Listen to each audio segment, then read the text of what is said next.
ആണെങ്കിൽ അവർക്ക് വലിയ സന്തോഷമാകും എന്നതുകൊണ്ടാണ് അതിൽ നീളം കുറയ്ക്കാത്തത്.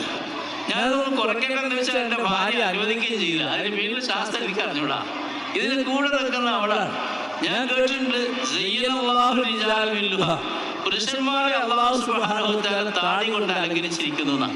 അപ്പോൾ സ്ത്രീക്ക് താടിയുള്ള പുരുഷനെ കാണുമ്പോൾ സ്വമേധയാ ഒരു ഭക്തി ഉണ്ടാവും. ഭർത്താക്കന്മാർക്ക് മനസ്സിലാവാത്ത ഒരു കാര്യമാണ്.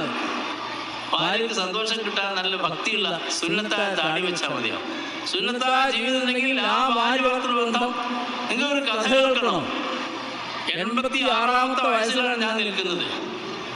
ഇതുവരെ ആശുപത്രി കാണാൻ പോകും, രോഗികൾ കാണാൻ പോകും, അല്ലെങ്കിൽ ചെക്കപ്പ് നടത്തി പോയിച്ചു, അതും അപൂർവമാണ്. രോഗിയായി ആശുപത്രിയിൽ അഡ്മിറ്റ് ചെയ്തിട്ടില്ല. ഞാനും എൻ്റെ ഭാര്യ ചെയ്തിട്ടില്ല. ഭാര്യയുടെ കുടുംബങ്ങളൊക്കെ ഇവിടെ ഉണ്ടല്ലോ, എല്ലാവർക്കും അറിയാലോ. അല്ലാഹു സുബ്ഹാനഹു വ തആല എൻ്റെ ഭാര്യ ഹോസ്പിറ്റലിൽ പ്രസവിക്കേണ്ടി വന്നിട്ടില്ല. എല്ലാ പ്രസവവും വീട്ടിൽ നിന്നാണ് ചെയ്തിട്ടുള്ളത്. അൽഹംദുലില്ലാഹില്ലദീ അഅതാനി സമാനിയതൻ മിൻ തയ്യിബിൽ വിൽദാനി. എല്ലാവർക്കും അർത്ഥം മനസ്സിലായി വിചാരിക്കട്ടെ. ഈ പരിശുദ്ധ ദാമ്പത്യം അരിപ്പനാടി കുടുംബത്തുമായി ബന്ധപ്പെട്ട ഈ കുടുംബത്തിൽ നിന്ന് 8 മക്കളെ അല്ലാഹു തആല തന്നതിൻ്റെ അർത്ഥം ഒരു കലയെന്നതുപോലെ ഈ കുടുംബമായിരിക്കും വരാൻ പറ്റാത്ത ആ ബന്ധത്തിന്റെ അടയാളങ്ങൾ ഞാൻ ഇവിടെ ആരംഭിക്കാം.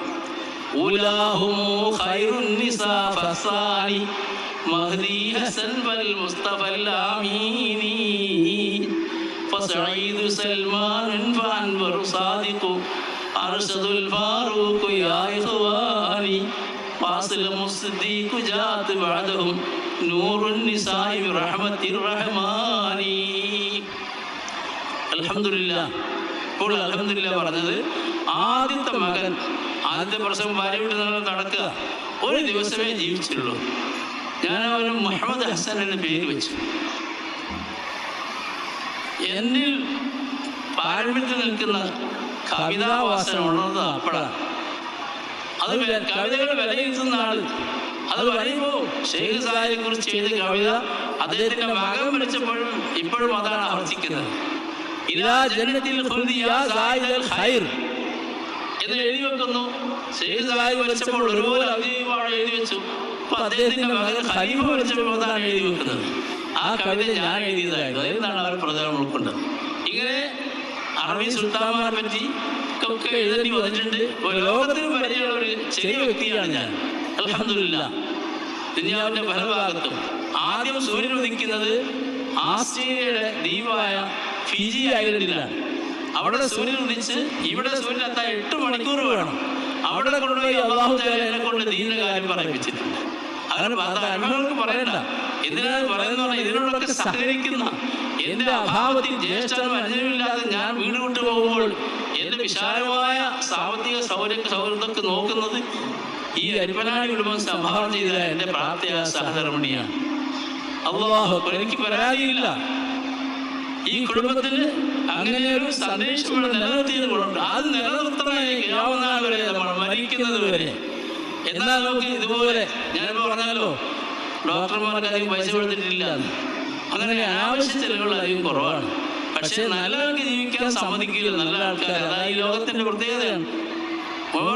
അന്ന് പറഞ്ഞു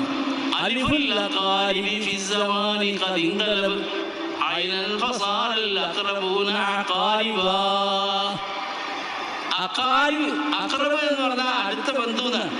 ഈ കാലഘട്ടത്തിൽ അഖറബ് എന്ന അലിഫ് അയിനായി മാറി വരുന്നുണ്ട്. അപ്പൊ അഖറബ് എന്നാവും. അപ്പൊ അഖാരിബ് എന്ന് വായിക്കേണ്ട കാലമാണ്. എന്ന് പറഞ്ഞാൽ തേളുകളുടെ അർത്ഥം. സ്വന്തക്കാർ തേളുകളെ പോലെ നമ്മളെ കുത്തുന്ന കാലമാണ് ഇത് എന്ന് അന്ന് പറഞ്ഞിട്ടുണ്ട്. പിന്നെ നമുക്കത് കുറവുണ്ടാവുമല്ലോ. അല്ലാഹു എല്ലാവരും മാപ്പ് കൊടുക്കട്ടെ. നമുക്ക് മാപ്പ് കൊടുക്കാനും കഴിയുന്നത്ര നല്ല കാര്യങ്ങൾ ചെയ്യാൻ തീരുമാനിച്ചുകൊണ്ട് ഒറ്റ വഴിയുള്ളൂ. ഈ ലോകത്ത് ഒരേ ഒരു മാർഗം മാത്രമാണ് അല്ലാഹു ഇഷ്ടപ്പെട്ട നമുക്ക്. അത് ഇസ്ലാമിന്റെ മാർഗമാണ്. അത് അത്യാവശ്യം നമുക്കറിയാം. അത് എന്തെങ്കിലും പറഞ്ഞ് തള്ളിക്കളയാതെ ഉൾക്കൊണ്ടു പോകണം എന്നാണ് എന്നോടും നിങ്ങളോട് പറയാം. ഇത്തഖുല്ലാഹ്, നിങ്ങൾ അല്ലാഹുവിനെ സൂക്ഷിച്ച് ജീവിക്കണം. നിങ്ങളെയും നിങ്ങളുടെ ഇണകളെയും നിങ്ങൾ സൂക്ഷിക്കണം നരകത്തിൽ പോകാതിരിക്കാൻ. അത് വീണ് പോകരുത്. നിങ്ങളുടെ ബാധ്യതയാണ്. എന്താണ് നരകം എന്ന് മനസ്സിലായോ? വഖൂദുഹന്നാസ് വൽ ഹിജാറ, ആ നരകത്തിലെ ഇന്ധനം മനുഷ്യനാണ്. മനുഷ്യൻ എന്ന് പറഞ്ഞാൽ വേഗം കത്താൻ വേണ്ടിയിട്ട് അള്ളാഹു കട്ടിയുള്ള തോല് വെച്ച് വലിയ സ്ഫോടനാത്മകമായ മലകൾ, കൽമലകൾ കത്തുന്ന നരകത്തിൽ കൂടെ കത്താനാണ് മനുഷ്യൻ. അള്ളാഹു കാത്തിരക്ഷിക്കട്ടെ.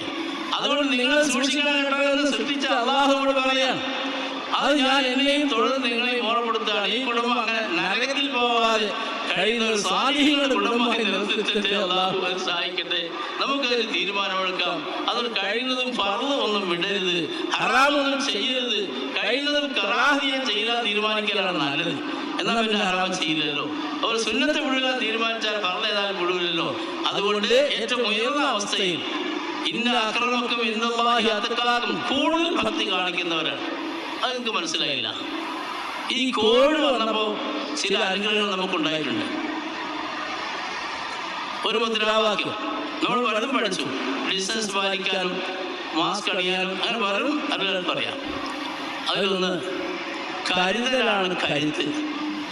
കരുതൽ അതാണ് തഖ്വയുടെ അർത്ഥം. കണ്ണിൽ ഒരു കോൽ കുത്തിക്കൊണ്ട് സാറിൽ നമുക്ക് ആശുപത്രിയിൽ പോകാനോ സൗകര്യമുണ്ടല്ലോ എന്ന് വിചാരിക്കാനല്ല ബുദ്ധി. അത് കുത്താതെ നേരത്തെ നോക്കണം. അതുകൊണ്ട് തെറ്റിൽ അകപ്പെട്ട് അതിന് രസം അറിയാമെന്ന് വിചാരിക്കലല്ല. ഞാനത് എടുക്കാൻ പാടില്ല, മാറി നിൽക്കണം. കരുതൽ. കോവിഡ് വന്ന് മരിച്ചു പോകാതിരിക്കാൻ വേണ്ടി കരുതില്ലേ, അതുപോലെ നരകത്തിൽ പോകാതിരിക്കാൻ വേണ്ടി ആ കാര്യങ്ങൾ ചെയ്യാതിരിക്കാനുള്ള കരുതൽ. മുൻകൂട്ടി കരുതണം. വന്നിട്ട് തൗബ ചെയ്യാൻ നിൽക്കരുത്. അതുപോലെ തന്നെ സ്വർഗത്തിൽ പോകേണ്ട കാര്യങ്ങൾ അത് വിട്ടുപോകാതിരിക്കാൻ പ്രത്യേകം കരുതും. അള്ളാഹു നമുക്ക് നല്ല തൗഫീഖ് തരട്ടെ. സമയം അതിക്രമിച്ചെന്ന് ഞാൻ വിചാരിക്കുന്നു. നിർത്തുകയാണ്, പറഞ്ഞാൽ തീരുന്നല്ലോ. അതുകൊണ്ട് എല്ലാവരും നല്ല തൗഫീഖിനോട് ദുആ ചെയ്യുക. ഇതൊരു പരിശുദ്ധമായ കുടുംബമാണ്. ഇത് ലോകത്തിന് നന്മകൾ സംഭാവന ചെയ്യുന്ന കുടുംബമാണ്. ഇനിയും നല്ല കാര്യങ്ങൾ ലോകത്തിന് കൊടുക്കാൻ നമുക്ക് എല്ലാവർക്കും അള്ളാഹു തൗഫീഖ് ചെയ്യട്ടെ. മരിച്ചു പോയവരുടെ സർവ്വത്ര പാവങ്ങളും അള്ളാഹു പുറത്തു കൊടുക്കുമാറാകട്ടെ. നമ്മളെല്ലാവരും ഈ സംഗമം കുടുംബം പുറത്താകുന്ന വലിയൊരു കാര്യമാണ്. കുടുംബം നാളെ അള്ളാഹു മുമ്പിൽ എണീറ്റ് നിൽക്കും. ഒരു ഹദീസാണ്. എന്നിട്ട് പറയും, പടച്ചവനെ എന്നെ ചേർത്തവനെ നീ ചേർക്കണേ, എന്നെ മുറിച്ചവനെ നീ മുറിക്കണേ എന്ന് അള്ളാഹുവിൽ കുടുംബം നിന്നിട്ട് പറയുമെന്ന് മഹാനായ റസൂലുള്ളാഹി പറഞ്ഞിട്ടുണ്ട്. അതുകൊണ്ട് ഈ കുടുംബവും ബന്ധവും ഞാൻ നമുക്ക് പറയും, അല്ലാഹുമ്മ ഗ്ഫിർലി അഹ്ലി ഖറാബത്തിന വഅഹ്ലി മുസാഹറത്തിന. പടച്ചവനെ എൻ്റെ കുടുംബ ബന്ധമുള്ള ആൾക്കാർക്കും എൻ്റെ ദാമ്പത്യ ബന്ധമുള്ള സംബന്ധമുള്ള ആൾക്കാർക്കും നീ പുറത്തു കൊടുക്കണമെന്ന് പറയാറുണ്ട്. അങ്ങനെ നിങ്ങളും പറഞ്ഞാൽ ഞാൻ പെടും. നമുക്ക് എല്ലാവർക്കും അങ്ങനെ അള്ളാഹുവിനോട് മനസ്സുകൊണ്ടെങ്കിലും പ്രാർത്ഥിച്ചുകൊണ്ട് പിരിയാം. സർവശക്തനായ അള്ളാഹു കുടുംബ സമേതം മുൻഗാമികൾ നിങ്ങൾ ഒന്നിച്ച് ജന്നത്തുൽ ഫിർദൗസിൽ ഒരുമിച്ച് കൂടാനുള്ള തൗഫീഖ് തരുമാറാകട്ടെ. നരകം കാണിക്കാതെ അള്ളാഹു നമ്മളെ സ്വർഗത്തിൽ എത്തിക്കുമാറാകട്ടെ. അൽഹംദുലില്ലാഹി റബ്ബിൽ ആലമീൻ. എല്ലാവർക്കും ആത്മാർത്ഥമായ സലാം. അസ്സലാമു അലൈക്കും വറഹ്മത്തുള്ളാഹി വബറകാതുഹു. ജമഅനല്ലാഹു ബിഫദ്ലിഹി വകറമിഹി ഫീ ജന്നത്തിൽ